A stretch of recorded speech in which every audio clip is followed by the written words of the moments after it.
right, folks, here it is, the announcement. Before we begin tonight's performance, management suggests that you turn off all cell phones. Yes, you too, right there, yes. There's nothing that annoys the actors more than their big moment being interrupted by a phone going off to the tune of the William Tell Overture.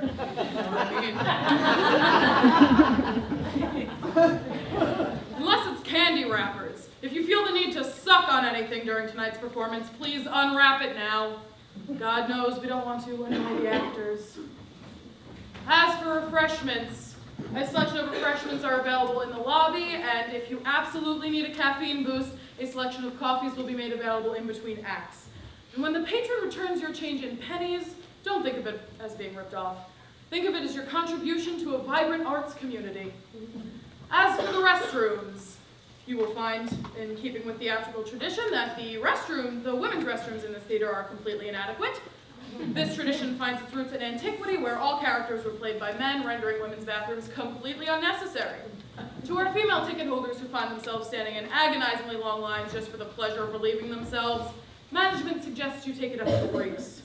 So to recap, no eating, no drinking, no sucking, oh, and most importantly, no complaining. Thank you, and enjoy the show.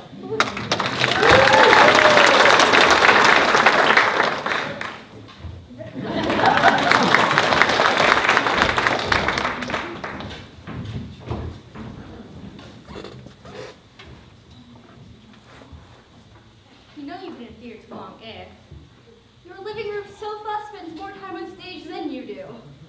You've ever appeared on stage wearing your own clothes. You've ever appeared on stage in an outfit held together with hot glue. May we start over, please? Thank you. It's a rehearsal, okay? Let the line text screwed up. All right, here we go. Ready? Go. You know you've been in theater too long, if your living room sofa spends more time on stage than you do. You've ever appeared on stage wearing your own clothes. You've ever cleaned a tuxedo with black magic marker. You've ever appeared on stage in an outfit held together with hot glue. You've ever appeared on stage in an English genre murder mystery where half the cast spoke with Kansas accents. You've ever had to haul a sofa off stage in between scenes wearing an evening gown and heels. You've ever had to haul a sofa off stage in between scenes wearing an evening gown and heels, and you're a guy. You actually know the difference between good Shakespeare and bad Shakespeare, and I tried to explain it. You've ever... You know more than one theory for the origin of the name Green Room. You say, break a leg to friends en route to job interviews and weddings more than you say good luck. You know forwards, backwards, and sideways to story the poison jelly. You insist. How does one die from poison jelly?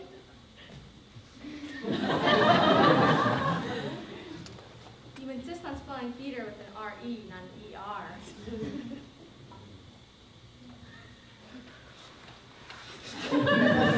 So, how many actors does it take to change a light bulb? All of them. One to do it, and the rest to talk about how much better they could have done it. Well, how many actors does it take to change a light bulb? Nobody knows. They can never find their light. How many theater critics does it take to change a light bulb? All of them. One to be highly critical of the design elements, one to express contempt for the glow of the lamp, one to lambaste interpretation of wadded Jews, one to critique the performance of the bulb itself, one to recall past, and to recall, oh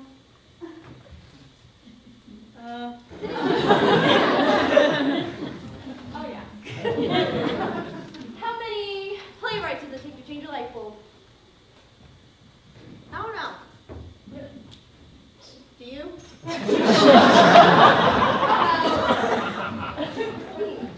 How many audience members does it take to change a light bulb?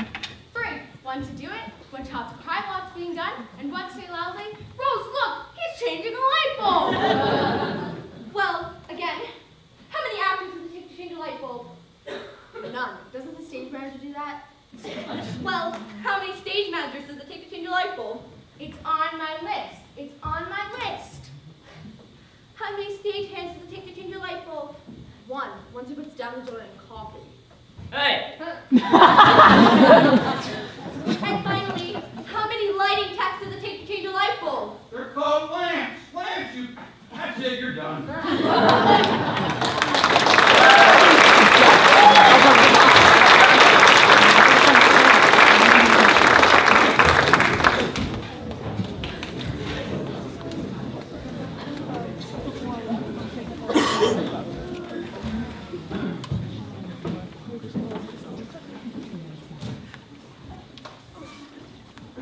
Welcome, folks. Tom, let's get for an exciting episode from Fields on Files, starring Peter Van Star. When tonight's tape begins. What? Peter's in the pokey. Why is Peter in the Pope? He was the designated driver of the Highland Flint. Designated driver at Highland Clinton? It's a party where they wear kilts and play the bagpipes. Part of the family pipe. And after the party, he has to take 6 pipers home with his pacer and then 2 Peter packed 6 pickle pipers in his basement. And then a passing policeman pulled Peter's pickle piper pack pacer over. What happened when the policeman pulled over Peter's pickle piper pack pacer? Pickle pipers rolled out the windows, hitting the policeman and Peter's pickle piper pack pacer. Pickle pipers pinned the passing policeman? And that's when the pickle pipers fucker got to pack the policeman. So, let me get this straight. Peter packed 6 pickle pipers in Peter's pickle piper pack pacer. And the pickle pipers packed in Peter's pacer, puckered up and pecked the policeman? Now Peter's in the pokey. Why didn't they just put the pickle pipers in the pokey? They put Peter in the pokey because they've got an open 6-pack in the back of Peter's pickle piper pack pacer. No, it's 6 pack. Yeah, now he wants to know that. Why doesn't he get his girlfriend down there? She doesn't make a lot of money. She owns a little perfume counter down at Sister Cross. Perfume canner? But that's a music store. Don't tell me. Yep, she sells, she smells down at the CD store. Oh. Running fucking route, baby buggy bumpers.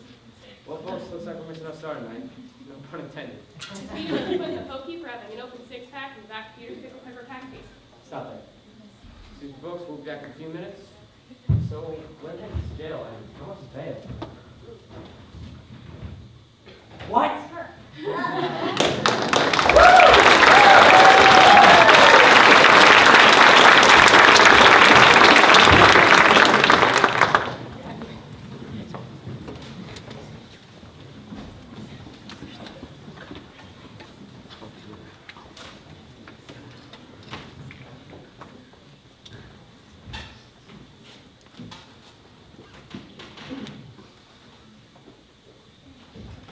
Excuse me.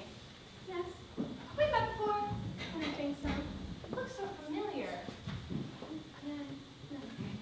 You're sure we have? I'm sure. Oh my god, oh my god, oh my god. It's you. I'm Juliet. Juliet Montague. I know who you are. Cinderella Charming. I can't believe I'm actually talking to you. Believe it. You're talking to me. Wow. Yeah, wow. Did you say your name was Juliet Montague? Yeah, that's me, Juliet Montague. Is that your maiden name? Nah, but I think about going back to it. I'm thinking about going back to mine too, but it seems like such a hassle. I mean, Charming sounds a lot better than Shepherdboard. What was yours? Capulet? Capulet? You're Juliet Capulet? Yeah. I thought you were dead. I thought you lived happily ever after. How was the plan? Best laid plans. So the suicide? Yeah, we faked it. You faked your own suicide? Why?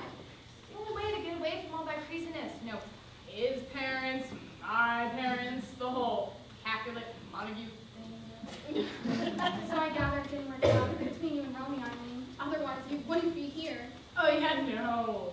We were young. I was 14. You realize how young that is? That was in my rebellious period. Tell me about it. You know, my dad said, go left. I went right. My mother said, marry Paris. I married Romeo. If she said to marry Romeo, I would have been forced to Paris by now. I'm sorry. You live and you learn. But, you know, the friends didn't work out either. It was doomed from the start. Starting to wonder if they're all just doomed from the start. Don't ask me. But you seem so happy in the book. A fairy tale. None of it was true. I was poor. That part was true. Not even the fairy godmother and the pumpkin. A fairy godmother. The 6-way horses. They were rented. Not even a carriage. No. That was my favorite point. Hurt. That's just disappointing. You're almost no more so than finding out you're not dead. Excuse me? I'm speaking in literary terms, of course. I mean, the whole dramatic arc of the story is predicated on you dying.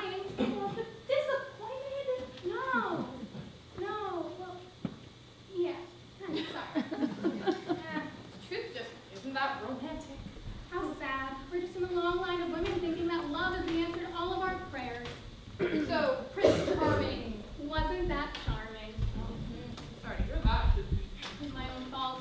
He was my invention. I just imagined him. And then, well, he was real, but he was my own invention. I thought he was so great that it took me 2 years to realize what a jerk he was. Took me 5. So Romeo? Oh yeah. No one was more suitably named than Romeo. He cheated every chance he got. I'm sorry. It's okay. For a while I thought it was me. I wasn't pretty enough. I wasn't experienced enough. But what about you? Is Prince faithful as long as we're bearing our souls? Did you hear about him in Snow White? Yeah, I read something. Did you hear about him and Snow's wicked stepmother? No! That's just sick. Turns out he had a thing for wicked stepmothers. That doesn't include your wicked, does it? My stepmother's great. But in the book she was so evil. It was to make me sympathetic. That's just creepy. Better off without him. When he found out that she was like great, then he just left, because that was what turned him on. Oh, that's terrifying. Most of the fault was mine. You shouldn't say that. I concocted the whole phony baloney scenario. You just wanted something better out of life. We both did. I suppose. Happily ever after. What a load of crap. I can't believe it. Can't or won't. I've got to believe that there's someone. Someday my prince will come, is that it? I know it's silly. Hope springs eternal. But so you've just given up on ever finding anyone? Romeo, Romeo, wherefore art thou, Romeo? Okay, I never said that. He was late and I was pissed. Oh, wherefore art thou? No, that was Shakespeare. Really? Yeah. Sorry to disappoint again. My fault. Well, I always want to believe in that stuff. It's so ingrained in us. Will we ever get past it? I don't think I want to. We all have to grow up sometime. If growing up means being cold and cynical, I should kill myself when I have a chance. Don't listen to me. I'm just being... So, may I ask if you're seeing anyone? I'm not crying, that is. Oh no, my life's an open book in every English classroom. Tell me about it. But I did meet a Danish guy a couple weeks ago. And? Well, no, he seems sort of hot and cold, one of those to be or not to be, and he starts talking to his dead father's ghost.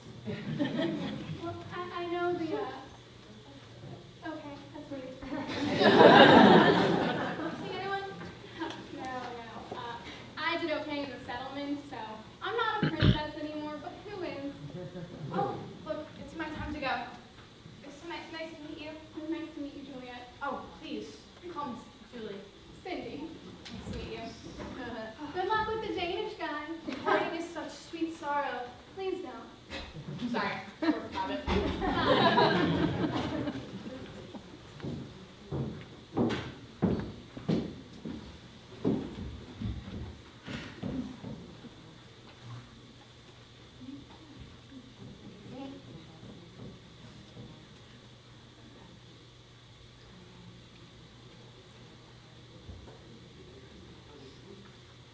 Oh my god. It is you. Like, this is so cool. Can I have your autograph? I guess. I can't believe I'm talking to Cinderella. I've read, like, everything about you. I don't believe it. Your story is so inspiring. Which part? All of it. The ball, the gown, the carriage, and the 6 5 horses. Like, I die for a carriage and 6 5 horses. It really wasn't my Oh, and the ball. The ball where you dance with Prince Charming, and he doesn't know who you are, but he's falling in love with you. It was not. Oh, well, oh my gosh, that was so romantic! Yeah. And one day my prince is going to come. I hope your prince works out a lot. He's going to take me off to his castle, all the servants, and jewels, and gowns.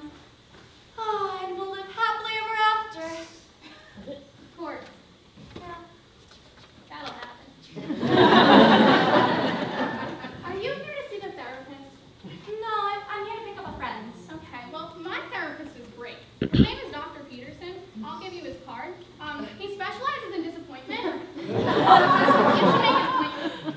I won't need it. Oh, yes, you will. Trust me.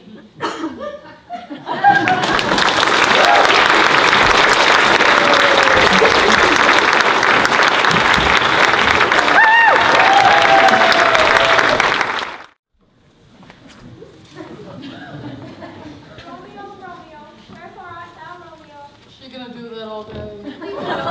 She's in love. Love. Give me a break. So, how long have you and this Romeo been getting it on? I'm not getting it on. Then what's the point? They just met. A relationship takes time to grow, to mature. The real problem is, Now we're getting down to the nitty-gritty. What's her name? what's whose name? The real problem. What's her name? There's nobody else. There's always somebody else. Up until my recent surgical procedure, somebody else was usually me, I'm happy to say. The real problem is that he's a Montague. Oh, crap. Exactly. So he's a Montague. Our families hate each other. Tell me about it. Your family's been on you? His side is fine. It's mine, you know, the whole racial thing. It's terrible. We're always going to sneak around so no one will see us. I know. Isn't that hot? Oh, please. Look what sneaking around got you. Relax. He'll be here. Yeah, when he wants something. I hate men. Oh, look who's here. The Duchess of Shrewsbury. Men are pigs. Oh, you don't mean that, Catherine. All men are pigs. All right, what did Patricio do this time? He's a man, isn't that enough? You say that about every guy you date. That's because every guy I date is a pig. What about Lorenzo? You two were pretty hot and heavy there for a while. Until he turned into a pig. A whiny, sniveling, mama's boy pig. Antonio wasn't a mama's boy. No, Antonio was a preening, self-absorbed, narcissistic pig. Okay, Marcelo wasn't sniveling, he wasn't self-absorbed, and he certainly was not a mama's boy. No, he wasn't any of those things. But he was married. The pig. I didn't know that. Neither did I.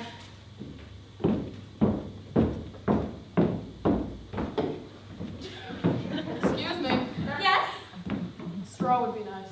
I'll be right back.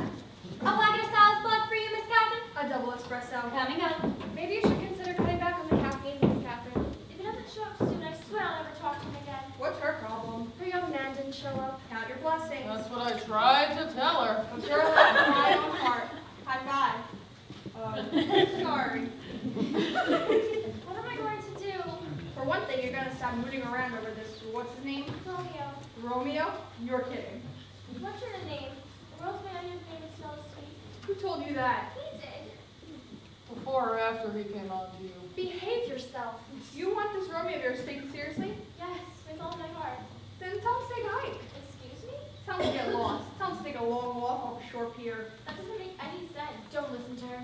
Listen to her. Men want one thing. As soon as they get it, they want it from somebody else. Amen, sister. As an example of what I'm talking about, take Petruchio. Please. How can you say that about the man you're going to marry? Who said I was going to marry him? But your father has announced a date of your forthcoming marriage. My father just wants me out of the house. I could be marrying a goat for all he cares. But once the marriage is announced, My father said I was going to marry Petruchio. I never said I was going to marry him. I'm confused. Don't be. That's the man's job. It's your job to keep him that way. Where were you when I was tall? Remember, it's not the destination that counts, it's the journey. Men love journeys. You just have to keep moving the goalposts. nonsense. Othello and I are perfectly happy. Really? Really?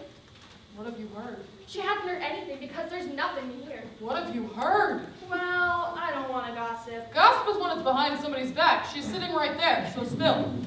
Petruchio told Iago that there's trouble in paradise. Iago doesn't know what he's talking about. There is no such thing. If you say so. What is she talking about? Nothing. Oh, come on, Des. It's only us girls. Well, Othello has been acting a little strange lately. Like, how strange? What's strange? He keeps questioning me all the time. About what? What kind of questions? About little things, dumb things. Does he think you're fooling around? No, of course not. Are you fooling around? No, how could you even suggest such a thing? Only you could have the worst of two worlds. A husband that thinks you're fooling around without the fun of actually fooling around. Could we please change the subject? This is exactly what I'm talking about. Don't you tell this impressionable child that she should be having promiscuous relationships. I'm telling her just the opposite. If Othello was pursuing you, he wouldn't be accusing you of sleeping with other men. He'd be competing with them. Oh, where is he? Forget him. But I can't.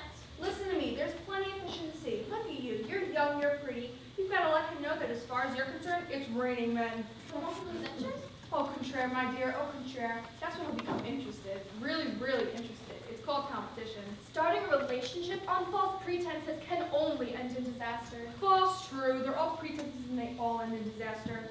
You just have to make sure that when the ship goes down, you're the one in the lifeboat. I could never live that way. Wait till you come home someday and find lipstick on Romeo's tunic, and it's not yours. Juliet, don't listen to these two. Maybe they're right. They don't trust the other boys. That's so, Romeo. Real relationships are built on trust. Do you want to end up like her? Hey, don't forget, I was once Queen of England. And what are you now? Yeah, but when I lived, I really lived. Not like you, all prim and proper and tasting of life from delicate little forkfuls. You listen to Catherine. No man will ever rule her. You bet your ass. I would if I had one. Everyone calls me a shrew, and worse. Well, if I'm such a damn shrew, then why is Petruchio still hanging around? Come on, Desdemona, you're the expert on love and marriage. Why is Petruchio still around if I'm such a shrew? Maybe he sees beyond your exterior. Maybe he sees the real you. First of all, I've got great exterior. And second of all, he hasn't gotten beyond first of all. You can't really believe that.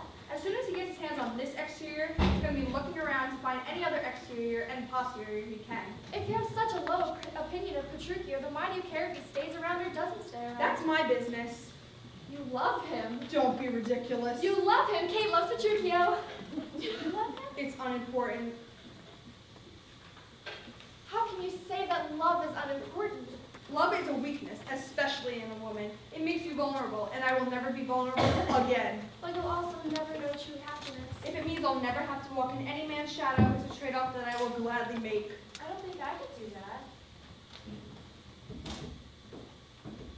Wait till you come home someday and find lipstick on Romeo's tunic, and it's not yours. Romeo wouldn't do that. He's a man, isn't he? That's why I never waited around for any man to cheat on me. If lipstick was going to end up on any tunics, I made sure it was mine. And it usually was.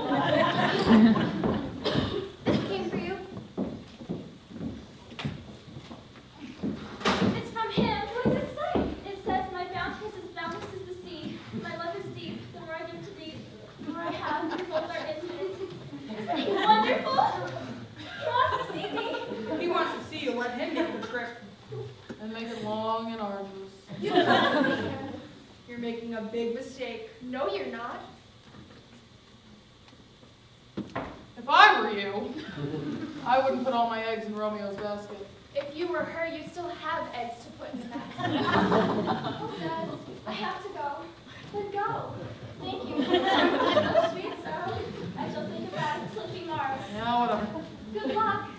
You two should be ashamed of yourselves. It's a tough world out there. A child's got to be prepared. She's in love. What's love got to do with it? Well, thank you, Tina Turner. The first time you fell in love, how startling it was, how utterly wonderful. How old are you? Well, I still feel the way about a fellow. Just like the first day I laid eyes on him, and you still feel the way about Petruchio. I can tell. You're a very sick woman. And what about the first time you met Henry? What did you see? A large stomach and all the wealth of England. You must have loved him a little bit. I wish I thought as highly of me as you do. Then I feel sorry for you. Don't. I never did anything I didn't want to do. Anything. Hackett, Yes, Miss Lovely Desdemona. have you ever been in love? There was a warlock once I had my good eye on. Everyone said it was a match made in hell. Sexiest man I ever seen. With ears, horns, fangs, skin that smelled like rotting flesh. Ah, man, he was hot. Got him up with some groan. I rest my case. Did he break your heart? If I had one, he'd break it. But I still turned him into a toad. Really? A toad? You gotta teach me how to do that. Look at the time. I have to get going. Yeah, me too. Can we drop it off anywhere? I don't know, it's almost happy hour. I'm sure I could find somebody to take me home. And I despair for you. Hey, you sure you don't want to stay around for another flagon of sow's blood? No, that's okay. I promised a fellow I'd make his favorite dish for him. What a coincidence. I promised Petruchio I'd throw his favorite dish at him. Tis. What's wrong? Oh, nothing. What's wrong? I know you, Hackett. It's my friends, isn't it? You've seen something. Something in their futures. So sad. What? What's so sad? All because of an unfounded fit of jealousy. What happens in an unfounded fit of jealousy? Or Miss Lovely Desdemona. What? What happens to Miss Desdemona? Her husband. Yeah, Othello, what about him? He will strangle poor Miss Lovely Desdemona. Oh, no. And Juliet? Did you see something about Juliet? So young. So tragic. What? What's so tragic? Well, because of a total misunderstanding. What happens? She will take her own life. Oh, God! And Miss Catherine. Yeah, what happens to Catherine? She'll have suffered the worst fate of all. What could be worse than strangulation and suicide? She will marry Petruchio. Oh no!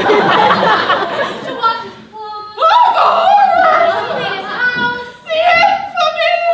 She'll get out with him. Oh, well, she was always a little on that. That's our Kate. She'll have a dozen screaming little brats. Oh, the barbarity! The barbarity! Well, you asked.